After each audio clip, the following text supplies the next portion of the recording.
I'm gonna be going through some of my different app setups. Oh my god. What is up, guys? That guy Danny here, and first of all, if I look sleepy right now, I literally just woke up. I've been procrastinating making this video, but we are here now, and so welcome to gloomy and rainy Santiago de Cuba. Welcome back to the channel. It's been a while. I feel it's been a while, but hope you're doing well.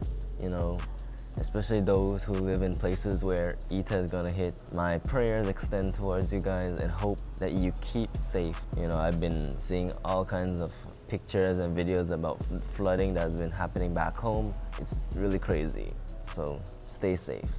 In today's video though, I'm gonna be continuing the trend of the iPad by showing you guys how my iPad is laid out and also the different apps that I have and I use every day. And so without further ado, let's just get right into this video. Let's get into this iPad right here. Now that we are here, the first thing you can see is I have a pretty simple iPad home screen, you know. I don't have so much pages to scroll through. There's literally nothing to scroll. It's just one page with everything that I need. I remember back when, you know, the iPods came out and you're like, oh my god, let me put all the apps on the home screen and swipe it and stuff. It was so cool. You know, as you mature and you use your device a lot more efficiently rather than, you know, just look cool, you start to appreciate a more simpler design. And so, as you can see, I have on the left side my widgets. On the desktop area, I have folders with different apps in it. And then I have the dock, which pretty much houses everything that I currently need.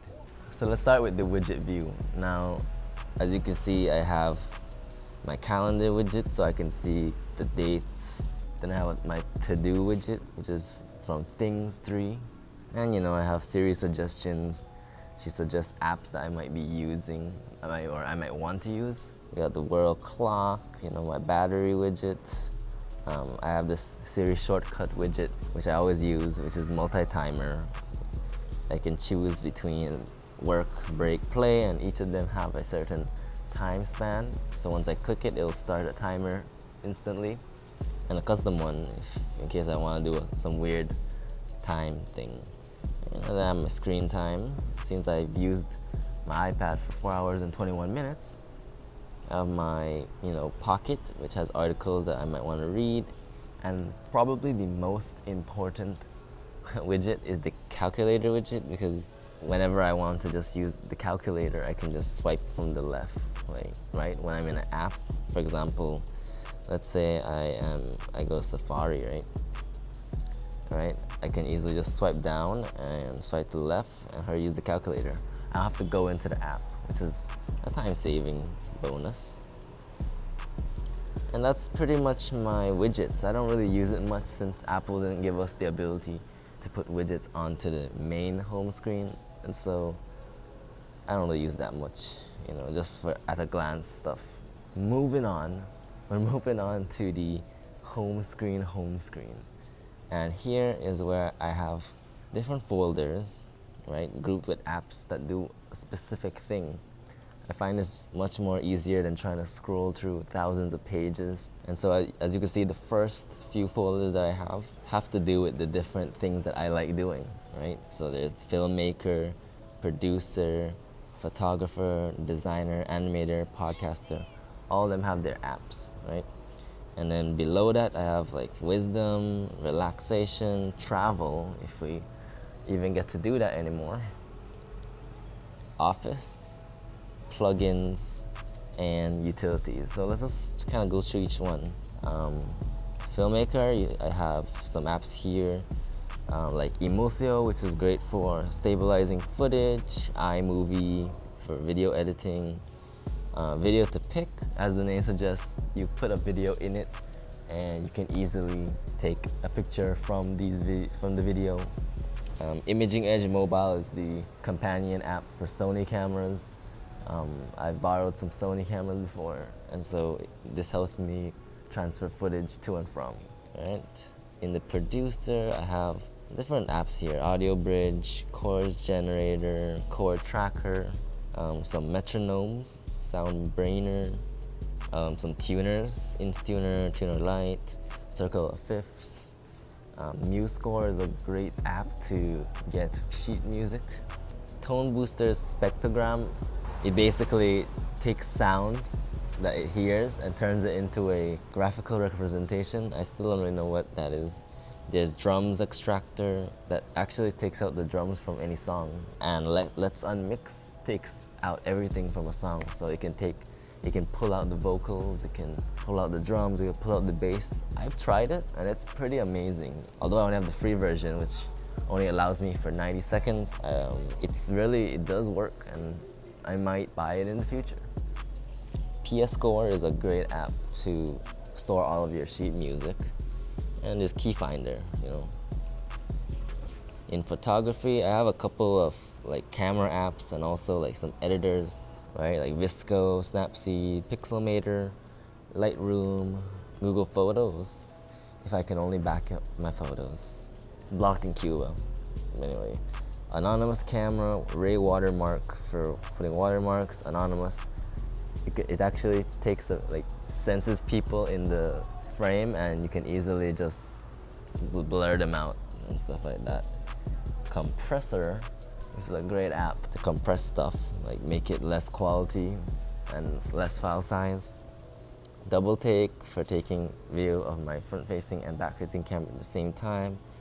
And then you have some couple camera apps like Retro, Moment, Camera, and then two apps where I like to get my wallpapers from, which is Wally and Unsplash.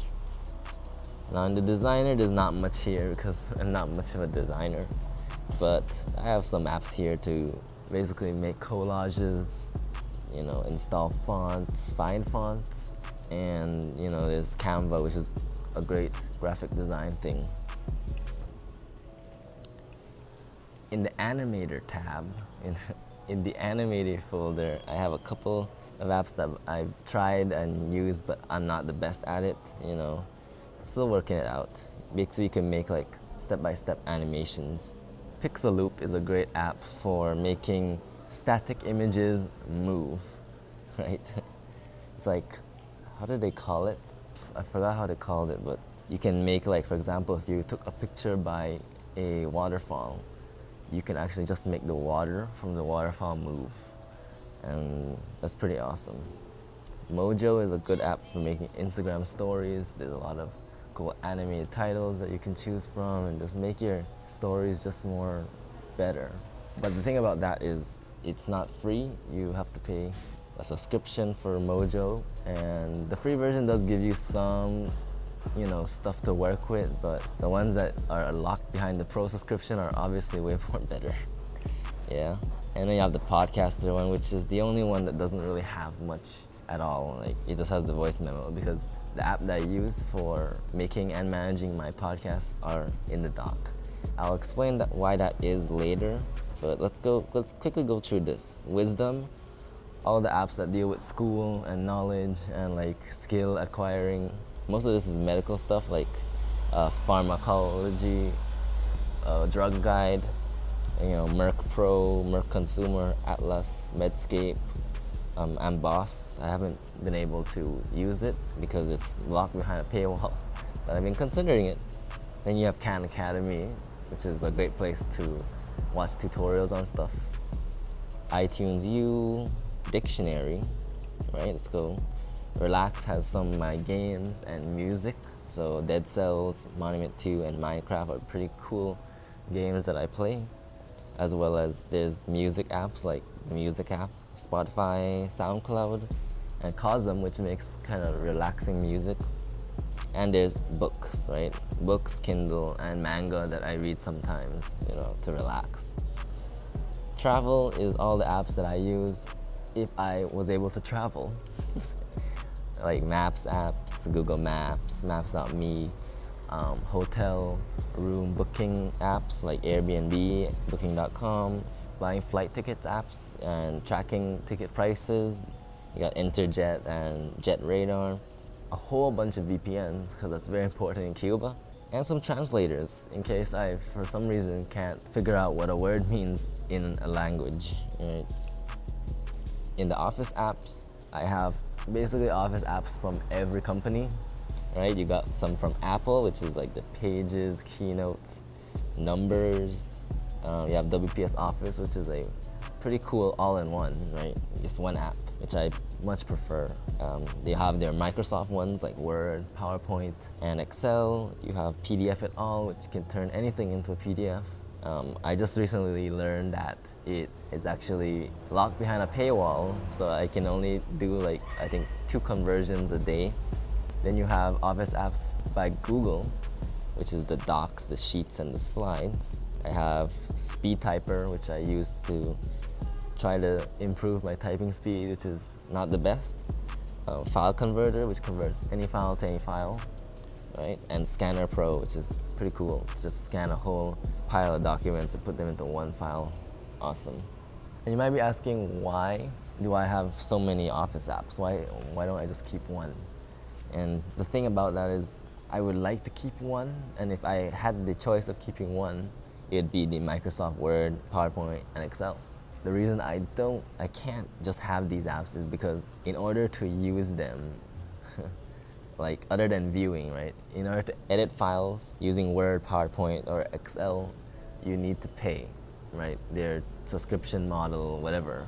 But these apps are the best because they actually display documents as they are intended to be. And so a Word file from you to me to her, you know, all opened and made with Word, using Word, will look correct, right? I've had experience where I would get a Word document from somebody and I would open it in any of these other apps and they would be totally misconfigured, right?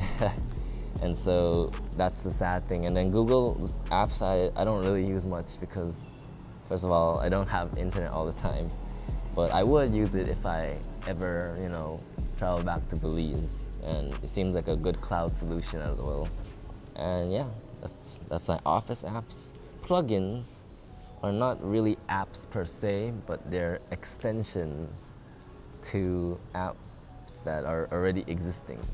In this case, these are just apps that I use as additional functions for my music making programs, you know, like GarageBand, BeatMaker, Cubasis, and sometimes in Ferrite Pro when I'm mixing my podcast, I like to use some plugins. Some most notable ones is probably the Burst Free app, which is an awesome noise canceling, noise elimination app. It's a great app for noise elimination, which I use a lot because, as you can see, I am in a place that just is the worst to record. And so Burst Free takes care of that. But yeah, some of these do like, they add a chorus effect, a reverb, some are auto-tune plugins, some make drums hit harder, you know, some compress, some add awesome delays. And the last app here, the last folder that I have is the utilities, which as you can see are either Apple apps that I can't delete or like, you know, just apps that just don't belong anywhere really. So I have like clock, calendar, I don't use it, but I don't want to delete it. Contacts, settings, and other things like that, right? And that's my main home screen. Now, I don't put the most important apps that I use all day, every day on the home screen just because it's much better to put it in the dock because you can have much better access to them, especially within apps. You don't have to swipe home, then find the app. You can just swipe a little and, you know, you have all your apps there. So all the apps on my dock are actually the most important apps that I use every single day. So starting from the left, we have Documents, awesome app to, you know, basically store all my files. I have a folder here called Life, which has all my calendar, to-do, my lists of stuff, my notes, my email, my files, apps that I get news from, podcasting, LastPass, which stores all my passwords, YouTube Studio, which I keep refreshing for no reason. Some financial apps, apps I use all the time that is very annoying not to have here. You have Safari, then you have here Notebook, which I use to write all of my YouTube video scripts. Let's continue. I have liquid text, which I use to read PDFs, Notability for writing notes, right? More run and gun style note taking. I have GoodNotes 5 for actual note taking. I've used it quite extensively, you know, to write notes during my stuff to like study. Affinity Photo, which is great for, it's like the Photoshop equivalent, you know, Photoshop equivalent. LumaFusion, which I use to do all my editing. Beatmaker 3 for making some beats. AudioShare, which is an awesome app for everything audio. So like all my recordings, all my beats, I put them in here, and they easily can integrate with a lot of music making apps too. So it's definitely a go. And then I have the last two folders here. This one is for my creative suite, which is everything I mainly use to create some of the heavy hitter apps. I am just gonna pause it here. So you can pause it and watch, but the most important ones here are like Cubasis, Fairlight, you know. Retouch is awesome when I don't want to open Affinity Photo. I just want to delete some stuff like a wrinkle or two, or like a thing in the background off of my pictures. Anchor is my podcast managing application, and I have a lot of apps here that like they're basically sound modules. So like they contain a lot of sounds, and if you plug it into a keyboard, you can just play it. Some nice pianos, some nice basses, synths, strings, all of that I have here. Let me just go through it one by one. So here.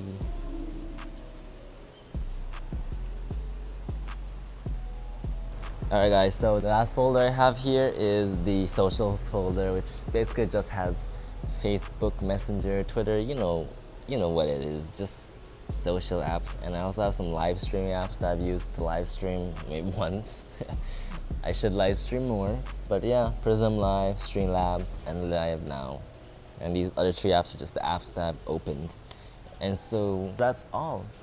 I hope that this video was somewhat interesting and helpful, you know, to see what I have in my iPad and, you know, how I use it, the different apps, the different layout, and hopefully it was an interesting video.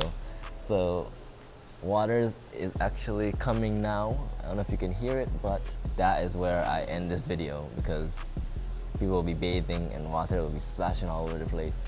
And yeah, alright, so thanks for watching this video, guys. Make sure you like, subscribe, do everything YouTubers usually tell you, and I'll see you in the next one. Peace.